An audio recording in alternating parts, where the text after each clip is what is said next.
बिस्मिल्लाहिर्रहमानिर्रहीम। अस्सलाम वालेकुम। 6 मई है और दिन है मंगल का। इससे पहली वीडियो में मुख्तसर अहवाल मैंने आपके साथ शेयर किया था। सुप्रीम कोर्ट में 13 रुकनी बेंच ने जो समाअत की, अब एक डेवलपमेंट भी उसमें हो गई है और वो ये है कि जस्टिस आयशा मलिक साहिबा और जस्टिस अकील अब्बासी साहब को बेंच से अलग कर दिया गया है। अच्छा गो कि उन्होंने आज ये फैसला तो सुना दिया था कि उन्होंने जो मुस्लिम लीग नून, पीपल्स पार्टी और इलेक्शन कमीशन की नज़रसानी जो दरख्वास्तें थी वो उन्होंने रिव्यू पिटिशन जो थी वो मुस्तरद कर दी थी। और बिल्कुल ठीक है, उसके बाद उनको नहीं बैठना चाहिए तो उसमें उसकी हद तक तो ठीक है, लेकिन तौहीन अदालत की जो दरख्वास्त है तहरीक इंसाफ की वो भी कल समाअत के लिए मुकर्रर है, लेकिन उस बेंच में भी उनको शामिल नहीं किया गया। ये एक बड़ा सवाल है कि अब कल क्या होगा, क्योंकि आज हमने एक चीज़ देखी कि तहरीक इंसाफ के वकला मौजूद थे और बजाय इसके कि आज जैसे समाअत शुरू हुई तो तहरीक इंसाफ के वकला रोस्टम पर जाते, हामिद खान साहब, सलमान राजा साहब, शुएब शाहीन साहब, और वो जाकर एतराज़ उठाते, लेकिन उन्होंने एतराज़ नहीं उठाए, वो आराम से बैठे रहे। और जब सब कुछ हो गया तो एंड में सलमान राजा साहब उठे और उन्होंने एतराज़ किया। अच्छा, उनका एक पॉइंट ऑफ व्यू ये हो सकता है कि हमें अभी उन्होंने नोटिस ही नहीं किया था तो हम कैसे उठ के एतराज़ करते। भाई नोटिस आपको नहीं हुआ था, लेकिन आपके सामने सब कुछ हो रहा था, अब सारे कोर्ट रूम को नज़र आ रहा था कि क्या हो रहा है। और जब ये केस समाअत के लिए मुकर्रर हुआ उस वक्त भी तहरीक इंसाफ ने कोई प्रेस कॉन्फ्रेंस नहीं की। आज भी तहरीक इंसाफ ने, ठीक है, उनके एमएनए सारे आज अडयाला गए और बड़ा उन्होंने प्रोटेस्ट किया और इस वक्त भी वो धरना देकर और पार्लियामेंट के बाहर बैठे हुए हैं जब मैं ये वीडियो रिकॉर्ड कर रहा हूँ। लेकिन उनकी जो लीगल टीम है 4-5 लोगों को आज इस सारे मुद्दे के ऊपर एक डिटेल्ड प्रेस कॉन्फ्रेंस करनी चाहिए थी, सारी चीज़ें रखनी चाहिए थी, लेकिन नहीं रखी तहरीक इंसाफ ने। वहाँ से कोर्ट रूम से निकल के उन्होंने प्रेस कॉन्फ्रेंस जरूर की थी, सलमान राजा साहब ने और शिबली फराज साहब ने इंपॉर्टेंट बातें उन्होंने की, कमर शोजब साहब भी थी। लेकिन जिस तरह से क्योंकि ये मसला तहरीक इंसाफ का तमाम सूबों में भी है, अब ना पंजाब वालों ने प्रेस कॉन्फ्रेंस की, ना KPK वालों ने प्रेस कॉन्फ्रेंस की, ना सिंध वालों ने प्रेस कॉन्फ्रेंस की, ना बलूचिस्तान में तो खैर PTI की मेरे नहीं ख्याल कि उस तरह से वहाँ पे उनकी कोई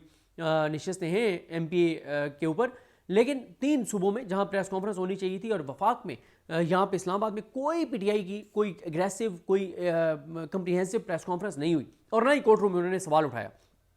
अब कल चांसेस हैं कि तहरीक इंसाफ बेंच की फॉर्मेशन के ऊपर सवाल उठाएगी। उठाना भी चाहिए तहरीक इंसाफ को सवाल कि ये ओरिजिनल 13 रुकनी जो बेंच था उसके सामने जाना चाहिए था, जिसमें ऑथर जज मंसूर अली शाह साहब को शामिल होना चाहिए और मंसूर अली शाह साहब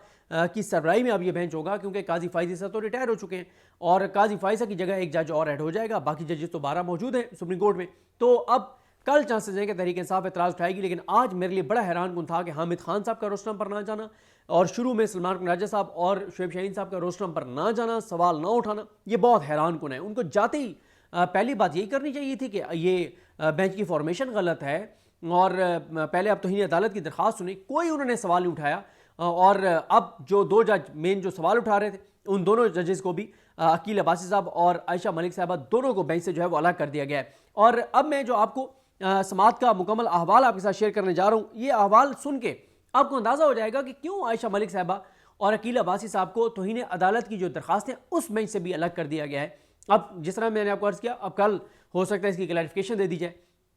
कि जी ये रिव्यू पहले हम सुन रहे हैं और रिव्यू में वो नहीं बैठ सकते क्योंकि उन्होंने फैसला सुना दिया है कि उन्होंने दरख्वास्तें मुस्तरद कर दी हैं, जो नज़रसानी दरख्वास्तें रिव्यू पिटीशन जो मुस्तरद कर दी हैं। तो अब जब कंटेम्प्ट सुनेंगे तो वो उनको बिठा लेंगे, शायद कल ये वजाहत भी आ जाए। लेकिन आज जब समाअत का आगाज़ हुआ तो मुस्लिम लीग नून के वकील ने कहा कि जी आप पहले इलेक्शन कमीशन को सुन लें, मुझे बाद में सुन लीजिएगा, क्योंकि नून लीग को भी पता है, पीपल्स पार्टी को भी पता है कि असल तो इलेक्शन कमीशन ने जो है वो हमारा केस लड़ना है। तो उन्होंने कहा कि पहले इलेक्शन कमीशन को सुन लें, लेकिन उन्होंने कहा नहीं, पहले आप दलाइल दें। तो हारिस अजमत साहब जो है उन्होंने दलाइल दिए, क्योंकि अमीनुद्दीन खान साहब ने कहा कि आपका नंबर 1 पे आपकी रिव्यू पिटिशन है, तो आप पहले जो है वो आप जो है वो दलाइल दें। उसके बाद उन्होंने बताया रिव्यू की ग्राउंड्स, क्योंकि होता ही है कि जब आप नज़रसानी जब आप रिव्यू फाइल करते हैं तो रिव्यू फाइल करने के बाद आपको पहले अपने ग्राउंड्स बताने होते हैं अदालत को कि इन ग्राउंड्स पे मैं ये समझता हूँ कि इस फैसले को रिव्यू होना चाहिए। तो अगर अदालत ग्राउंड्स को सुन के अदालत कायल हो जाए कि हाँ इन ग्राउंड्स में दमखम है, तो फिर अदालत जो है वो रिस्पोंडेंट्स जो होते हैं उनको नोटिस करती है, दूसरे फ्री को नोटिस करती है, वरना अदालत वहीं पे डिसमिस कर देती है। और 99% एप्लीकेशन सुप्रीम कोर्ट में रिव्यू में डिसमिस होती हैं, क्योंकि जो रिव्यू सुनने वाले सेम जजेस होते हैं और रिकॉर्ड के ऊपर आपने को बड़ी गलती दिखानी होती है। लेकिन यहाँ पे बेंच क्योंकि अब नया है, आईनी बेंच है, और पहले सुप्रीम कोर्ट उस वक्त आईनी बेंच नहीं बना था, तो 13 रुकनी उस वक्त बेंच ने सुना था, तो अब उस बेंच को तब्दील कर दिया गया है और उसमें 5 जज जो हैं वो नहीं है। 5 जज मंसूर अली शाह साहब नहीं है, मुनीब अख्तर साहब नहीं है, अतर मिल्ला साहब नहीं है, शाहिद वहीद साहब नहीं है, इरफान साहब नहीं है, छठे याही अफरीदी साहब नहीं है, गो के या अफदी साहब का ना फैसला ना 3 में था ना 13 में था, पतली गली वाला था उनका फैसला। और उसके बाद इसमें काजी फाइज साहब रिटायर हो गए, तो काजी फाइज साहब भी नहीं है, तो बाकी जो है वो जजेस जो हैं वो मौजूद हैं और साथ जो है वो 7 नए जज ऐड करके और इस तरह से जो है ये केस लगा दिया गया। तो उन्होंने कहा कि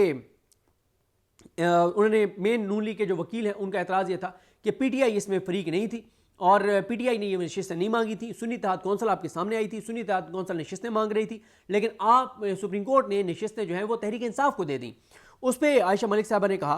कि जो आप सवाल उठा रहे हैं, जो आप एतराज़ उठा रहे हैं, इसका जवाब हम तफसीली फैसले में दे चुके हैं। आप ये बताएं कि आपकी रिव्यू की बुनियाद क्या है। उसके बाद जब आयशा मलिक साहबा ने सवाल किया तो उनके आयशा मलिक साहबा के पहले सवाल पर ही अमीरुद्दीन खान साहब ने उनको वकील को कहा कि आप अपने ग्राउंड्स बताएं। यानी एक तरह से उन्होंने नून लीग के वकील को कहा कि आप छोड़ें आयशा मलिक क्या कह रही हैं, आप अपने ग्राउंड्स मुझे बताएं, आप छोड़ दें आयशा मलिक क्या कह रही हैं। और आगे भी एक जगह पे ऐसे ही हुआ कि अकील अब्बासी साहब ने सवाल किया, अमीरुद्दीन खान साहब ने वकील को कहा कि आप आगे चलें, तो मंदो खेल साहब ने वकील को कहा कि नहीं, आप पहले जो हमारे मेंबर ने सवाल किया वो बड़ा इंपॉर्टेंट सवाल है, पहले आप उसका जवाब दें। उसके बाद जस्टिस मोहम्मद अली मजहर साहब ने वकील से कहा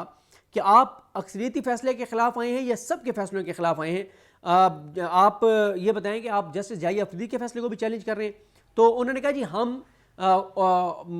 court order of the court को जो है वो हम चैलेंज कर रहे हैं और जो इख्लाफी नोट होता है उसका हमने रिव्यू दायर नहीं किया। उस पर जमाल खान मंदोखेल साहब ने कहा कि अगर फ़र्ज करें आपका रिव्यू एक्सेप्ट भी हो जाता है तो मेरा फैसला तो इनफील्ड रहेगा, क्योंकि मेरे फैसले को तो आपने चैलेंज ही नहीं किया। क्योंकि जमाल खान मंदोखेल साहब ने कहा था कि 39 जो मेंबर्स हैं जिन्होंने लिखा है कि उनका ताल्लुक पीटीआई से है, उन 39 को पीटीआई का कंसीडर किया जाए और वो नशस्तें पीटीआई को दी जाएं और बाकी 41 जो हैं उनको आज़ाद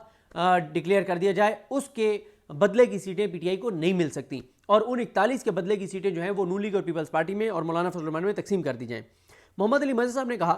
कि आप वो गलतियां बताएं जिसकी बुनियाद पर आप रिव्यू चाह रहे हैं। जस्टिस जमाल खान मंदोखेल साहब ने कहा कि मैंने जो मामला है वो दोबारा गौर करने के लिए भेजा था इलेक्शन कमीशन को। मैंने इलेक्शन कमीशन को कहा था कि जिन पीटीआई के उम्मीदवारों ने लिखा है कि उनका ताल्लुक पीटीआई से है उनको आप आज़ाद डिक्लेयर नहीं कर सकते, उनको पीटीआई का कंसीडर करें और उनकी नशस्तें पीटीआई को दें। तो इस तरह से जमाल खान मंदोखेल साहब ने कहा कि जो आप कह रहे हैं कि पीटीआई जो है वो फ्रीक नहीं थी, पीटीआई बाकायदा इसमें नहीं आई थी, पीटीआई ने सिर्फ एक सीए में जमा कराई थी, एक दरख्वास्त जमा कराई थी। तो अगर पीटीआई ने कुछ गलत भी किया, क्योंकि वकील साहब ये कह रहे थे इलेक्शन कमीशन के कि पीटीआई की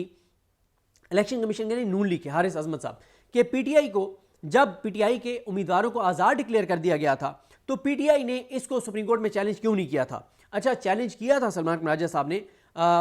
लेकिन उस वक्त ये हुआ था कि उसके ऊपर रजिस्ट्रार ऑफिस ने एतराज़ात लगा दिए थे और सबको पता था कि क्या होना है, काजी फाइज साहब बैठे थे। तो उस वक्त ये हुआ कि उन्होंने फिर उसके जो रजिस्ट्रार ऑफिस के एतराज़ात थे उसके ऊपर उन्होंने चैम्बर अपील जो है वो अपील फाइल नहीं की थी। तो नून लीग के वकील ने कहा कि पीटीआई की फौज फरमौज थी, लेकिन पीटीआई ने जब उसको चैलेंज नहीं किया तो सुप्रीम कोर्ट को जरूरत ही नहीं थी कि सुप्रीम कोर्ट पीटीआई को नशिस्तें देती। तो उस पर जमाल खान मंदोखेल साहब ने कहा कि हम किसी सियासी जमात की गलती की वजह से अवाम को सजा नहीं दे सकते। क्या सुप्रीम कोर्ट के नोटिस में कोई चीज़ आ जाए तो क्या सुप्रीम कोर्ट उस पर आंखें बंद कर ले। उन्होंने कहा कि लोगों ने वोट तहरीक इंसाफ को दिया, उम्मीदवार ने लिखा कि मैं पीटीआई का हूं, तो ये काफ़ी है, इसलिए हमने ये मखसूस नशिस्तें कहा कि वो पीटीआई को दे। जस्टिस आयशा मलिक साहब ने वकील को कहा कि आप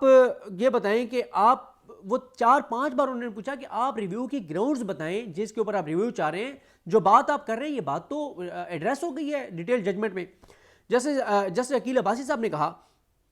कि आप जो बात कर रहे हैं वो तो आप ऐसे कर रहे हैं कि एक आम सा केस है और उसमें एक पार्टी नहीं है तो उसको सुप्रीम कोर्ट ने शायद उसको कोई चीज़ दे दी है। ये मामला कौमी मफाद का था, ये मसला पूरे पाकिस्तान का था, ये मामला कौमी इलेक्शन का था, ये नेशनल इलेक्शन का मामला था, ये छोटा मामला नहीं था। और फिर उन्होंने कहा कि क्या सुप्रीम कोर्ट इंसाफ नहीं कर सकती, हम कौमी इंतखाबात की बात कर रहे हैं। दुरुस्त या गलत तौर पर जो है कि एक आप कह रहे हैं कि वो पार्टी नहीं बने और वो पार्टी नहीं थे, लेकिन आप जो है वो उस बात को छोड़ दें कि एक टेक्निकल बात है, असल बात पर आए कि पूरे मुल्क के इंतखाबात का मामला था। तो उसके बाद उन्होंने जजेस ने यह भी कहा कि अगर एक चीज़ हमारे सामने आती है कि आइन के ऊपर अमल दरामद नहीं हुआ तो सुप्रीम कोर्ट की काम है कि आइन के ऊपर अमल दरामद करवाए और आइन के रूह के मुताबिक जो है वो फैसला दे। उसके बाद उन्होंने कहा कि अकील अब्बासी साहब ने कि आप जो बातें हमें बता रहे हैं ये हमें पता है, ये हम स्टूडेंट लाइफ से पढ़ते आए हैं, आप हमें ये ना बताएं। अब आप ना सुप्रीम कोर्ट को पढ़ाएं, आप ना हमें जजेस को पढ़ाएं, हमारी उम्र गुजर गई इन चीज़ों में, आप हमें पढ़ाएंगे कि जी ये ऐसे नहीं तो ऐसे है, हमें सब पता है। आप इस केस को देखें कि कितना बड़ा केस था, ये कितना इंपॉर्टेंट केस था। उसके बाद जैसे अकील अब्बासी साहब ने यह भी कहा नूली के वकील को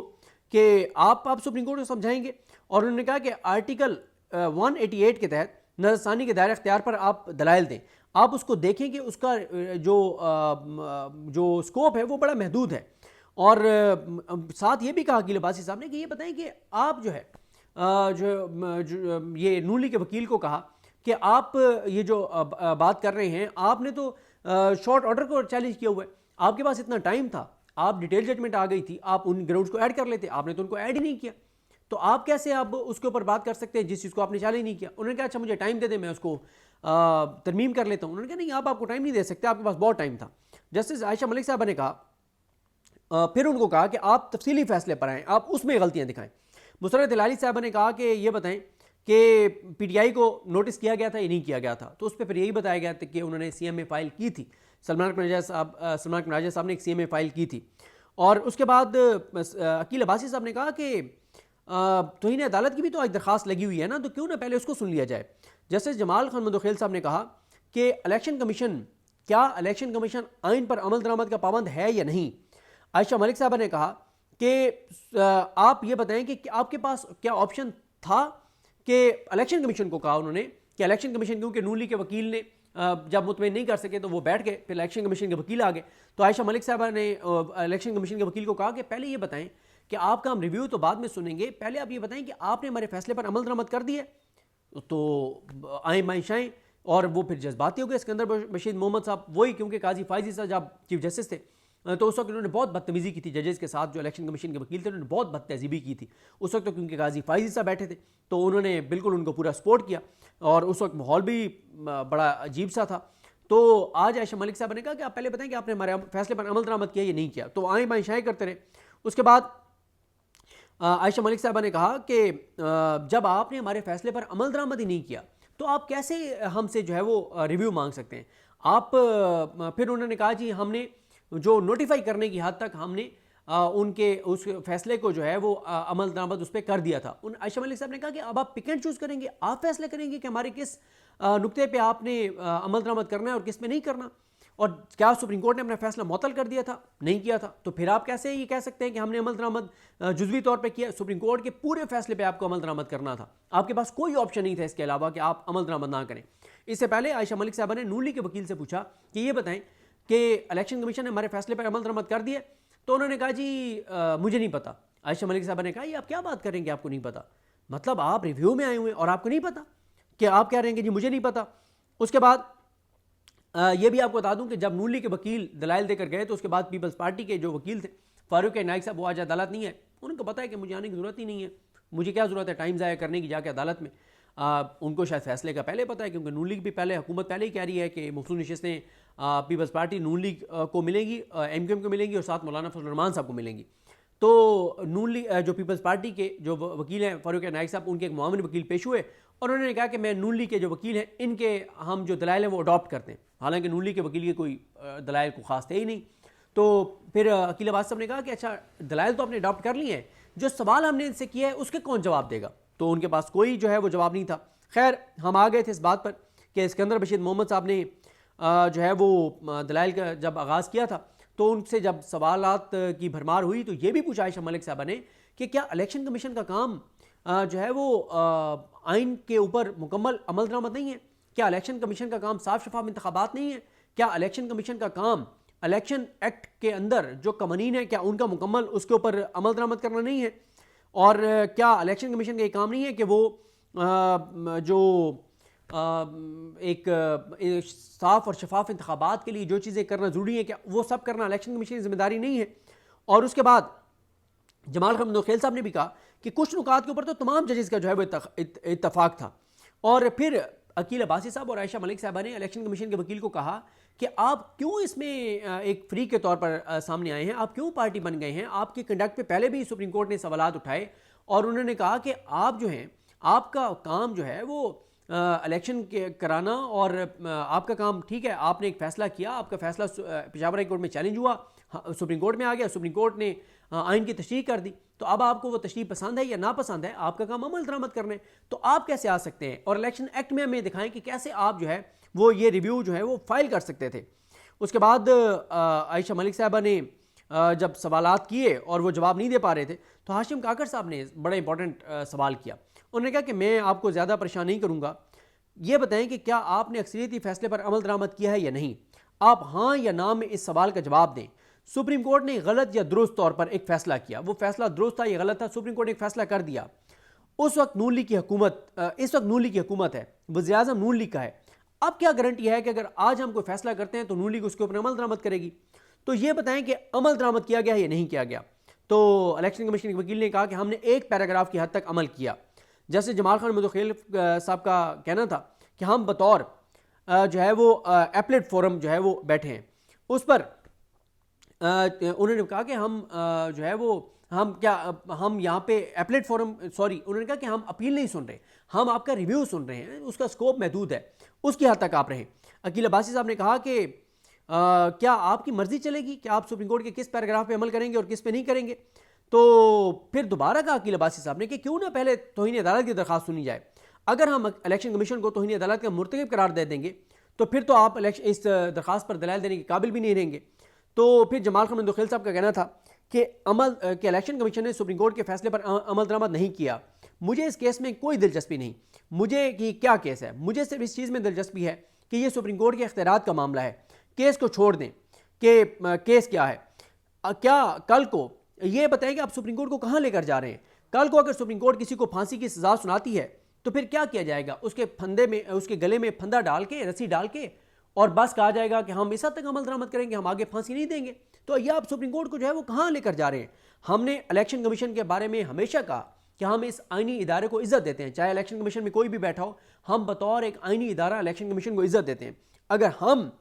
इज्जत करते हैं इलेक्शन कमीशन की तो फिर इलेक्शन कमीशन को भी हमारी इज्जत करनी होगी, वरना सुप्रीम कोर्ट को अपनी इज्जत कराना आती है। उसके बाद जस्टिस आयशा मलिक साहब ने कहा कि क्योंकि जब वकील ने कहा कि आपने अपना माइंड डिस्क्लोज कर दिया है, और तो उन्होंने कहा आप मुझे ना कहें कि मैंने अपना माइंड डिस्क्लोज कर दिया, क्योंकि वकील साहब कह रहे थे कि अभी तो मैंने अपनी बात मुकम्मल की ही नहीं है और आपने अपना माइंड पहले डिस्क्लोज कर दिया है। तो आयशा मलिक साहब ने कहा कि आप मुझे करेक्ट ना करें, मैं आपकी दरख्वास्त पढ़ के आई हूँ, आपके सारे ग्राउंड्स पढ़ के आई हूँ, मुझे सब पता है, आप इसलिए मुझे करेक्ट जो है वो ना करें। और उन्होंने बार बार आयशा मलिक साहब ने कहा कि आपने सुप्रीम कोर्ट के फैसले पर अमल दरामद नहीं किया। उसके बाद जमाल खान मुदखिल साहब ने कहा कि इलेक्शन कमीशन के पास ये कोई इख्तियार नहीं था कि वो कोई उम्मीदवार कहे कि मैं पीटीआई कहूँ तो इलेक्शन कमीशन कहे कि नहीं तुम पीटीआई के नहीं, तुम आज़ाद उम्मीदवार हो। इलेक्शन कमीशन के पास ऐसा कोई इख्तियार नहीं था। और उसके बाद जमाल खान मुदखिल साहब ने कहा कि जब इलेक्शन हो जाते हैं तो फिर इलेक्शन कमीशन की क्या जिम्मेदारी होती है, इलेक्शन कमीशन अपनी वो जिम्मेदारी पूरी करे। और उन्होंने कहा कि उन्होंने कहा कि आप बार बार कह रहे हैं कि पीटीआई ने ये गलत किया, पीटीआई ने वो गलत किया। हम पीटीआई को नहीं देखेंगे कि पीटीआई ने ठीक किया या गलत किया, हम आइन को देखेंगे, हम इलेक्शन एक्ट को देखेंगे। और उन्होंने कहा कि फॉर्म 45, फॉर्म 47 की तो हर कोई बात करता है, लेकिन फॉर्म 43 की कोई बात नहीं करता। असल फॉर्म 43 है जिसमें ज़ाहिर है उम्मीदवार लिखता है कि उसका ताल्लुक किस पार्टी से है। और उसके बाद मुसर्रत हिलाली साहबा ने 3 बार एक ही सवाल किया कि पीटीआई फरीक थी या नहीं थी। उनका बार बार ये था कि उन्होंने कहा कि पीटीआई जो है वो बतौर जमात तो इलेक्शन लड़ी नहीं थी, क्योंकि मुसर्रत हिलाली साहबा ही उस बेंच का ऐसा थी जिसने बल्ला छीना था। काजी फाइजी साहब, मुसर्रत हिलाली साहबा और मोहम्मद अली मज़हर साहब उस बेंच का हिस्सा थे। तो हुआ ये कि इस पर अमीनुद्दीन खान साहब ने कहा कि हम जो है वो नोटिस कर रहे हैं। जैसे उन्होंने कहा कि हम नोटिस कर रहे हैं तो आयशा मलिक साहब ने कहा कि मैं नोटिस नहीं कर रही, मैं ये दरखास्तें इसी उस स्टेज के ऊपर मुस्तरद कर रही हूँ और मैं नोटिस नहीं कर रही पीटीआई को, और मैं इनकी नज़रसानी दरखास्तें मुस्तरद कर रही हूँ। तो फिर अकील अब्बासी साहब ने भी ये कहा, उन्होंने कहा हम अपनी वजूहत देंगे। फिर खैर सलमान राजा साहब आए, उन्होंने कहा जी आप एक ऐसे इदारे के वकील को सुन रहे हैं जो कह रहा है कि सरेआम कह रहा है कि हाँ हमने तौहीन अदालत किया है। तो क्योंकि समात में आयशा मलिक साहबा और अकील अब्बासी साहब ने बहुत इंपॉर्टेंट सवाल उठाए और बहुत टफ टाइम दिया उन्होंने इलेक्शन कमीशन के वकील को, तो इसलिए अब उनको तौहीन अदालत की दरखास्तें सुनने वाले बेंच से भी अलग कर दिया गया है। अब कल इसके ऊपर काफ़ी अब सवाल उठेंगे अगर पीटीआई ने उठाए, और अगर पीटीआई ने जैसे आज जस्टिस अमीनुद्दीन खान साहब और इस बेंच की खामोश सहूलतकारी की, अगर कल भी पीटीआई ने इसे सहूलतकारी की तो 2-4 दिन के अंदर अंदर ये फैसला आ जाएगा और पीटीआई से मखसूस नशिस्तें मुकम्मल तौर पर छीन कर और हुकूमत को दे दी जाएंगी। मुझे अपनी दुआ में याद रखें। अल करीम हम सबका हामी नासर। अल्लाह हाफिज़।